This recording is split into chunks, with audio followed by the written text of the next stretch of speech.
you're looking for a shoe for your easy, long, and recovery runs, New Balance's Fresh Foam X More version 4 is exactly what you're looking for.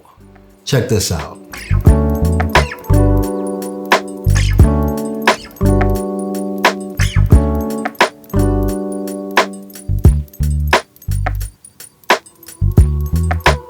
My name is Aubrey, and I'm not good at running, but I'm getting better.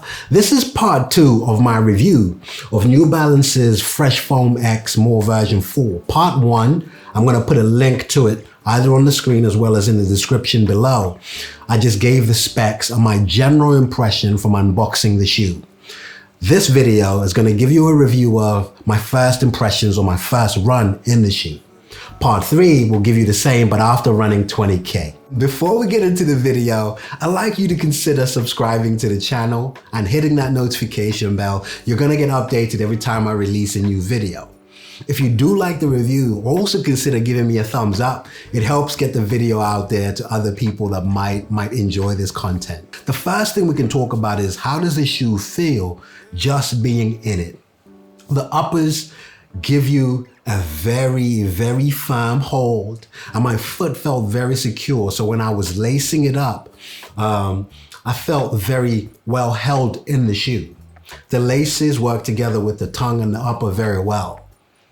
The second thing I want to talk about in terms of the uppers, it worked very well today because I went out running in -3 degrees, and it is a thick kind of upper when you compare it to shoes like the Vaporfly.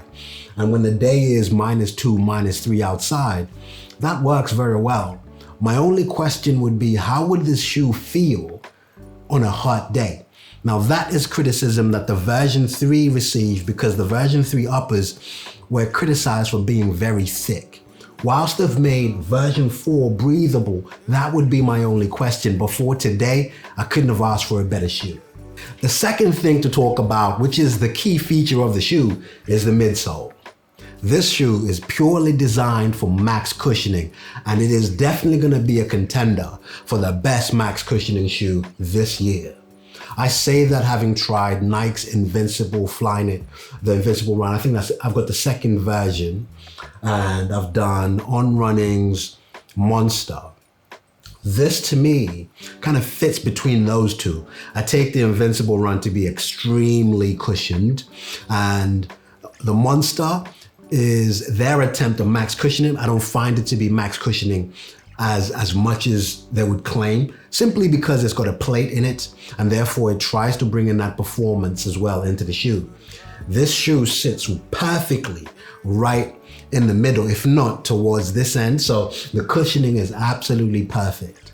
Being a bigger person, I'm biased and I always prefer max cushion shoes. If max cushioning, or if you're looking for a shoe for an easy run, a long run, this would be that. Your recovery runs have definitely just got improved by this shoe. Lastly, the outsole. Now today is not the best day to judge it because it was very snowy and it's in some places very icy, but this shoe held up really, really well. I'm only going to form my impression of how it felt running on the road, which was a normal surface. It's absolutely good. It felt very, very well gripped. And if you see the outsole, it's got a dip in the middle.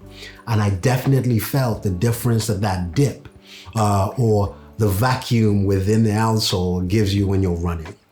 Look, overall, if you are looking for a recovery run shoe, a long run shoe, a shoe for your easy runs, or you just like enjoying being out there running, the main thing that this shoe does for someone like me who is a bit bigger than your average runner, I would like a shoe that's going to help me preserve my joints, my ankles, my knees, and my hips. So max cushioning shoes are absolutely the way to go for me. This shoe is exactly that. When you feel the vibe go.